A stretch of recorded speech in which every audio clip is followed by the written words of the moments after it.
இடம் பொருள் நேயர்களுக்கு வணக்கம். தனுஷ் அண்ட் ஐஸ்வர்யா ரஜினிகாந்த் இவங்க 2 பேரும் 2022ஆம் ஆண்டு ஜனவரி 14ஆம் தேதி இவங்களோட சோசியல் மீடியாஸ்ல எல்லாம் பதிவிட்டு இருந்தாங்க.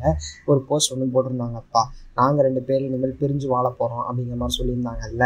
ஆனாலுமே அவங்க விவாகரத்து வாங்கலை அப்படிங்கிற நிலையில் இவங்க 2 பேரையும் சேர்த்து வைக்க கஸ்தூரி ராஜா குடும்பத்தினரும் ஐஸ்வர்யா ரஜினிகாந்தோட குடும்பமான ரஜினிகாந்த் குடும்பத்தினரும் பெரிதும் முயற்சி எடுத்திருந்தாங்க. ஆனால் அது எதுவுமே ஒத்துழைக்காத நிலையில் இப்போ இவங்க 2 பேரும் சேர்ந்து சட்டப்படி விவாகரத்து கோரி சென்னை குடும்ப நீதிமன்றத்தில் மனு தாக்கல் செஞ்சிருக்கிறாங்க. கடந்த 2004ஆம் ஆண்டு நடைபெற்ற இவங்களோட திருமணம் செல்லாது அப்படிங்கிற மாதிரி அறிவிக்க கோரி இந்த மனு தாக்கல் பண்ணியிருக்கிறாங்கப்பா.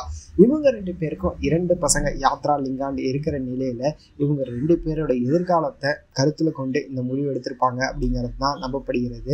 2004ஆம் ஆண்டு நவம்பர் 18ஆம் தேதி கல்யாணமான இவங்க 2 பேரும் 20 வருஷம் கழிச்சு இந்த முடிவு எடுக்கிறதுக்கு என்ன காரணம் அப்படிங்கிறது தெரியல. ஆனா அவங்களோட நல்லதுக்காக இருக்கும் அப்படிங்கிறத நம்ம நம்பலாம் அப்படிங்கிறது தான். இந்த வீடியோ பிடிச்சிருந்தா லைக் பண்ணிட்டு இந்த மாதிரி அப்டேட்ஸ் நீங்க தொடர்ந்து பார்க்கணும் கேட்கணும் அப்படின்னு நினைச்சீங்கன்னா மறக்காம சப்ஸ்கிரைப் பண்ணிடுங்க. அப்பதான் நாங்க போற வீடியோஸ் உங்களுக்கு ரெகுலரா வரும்.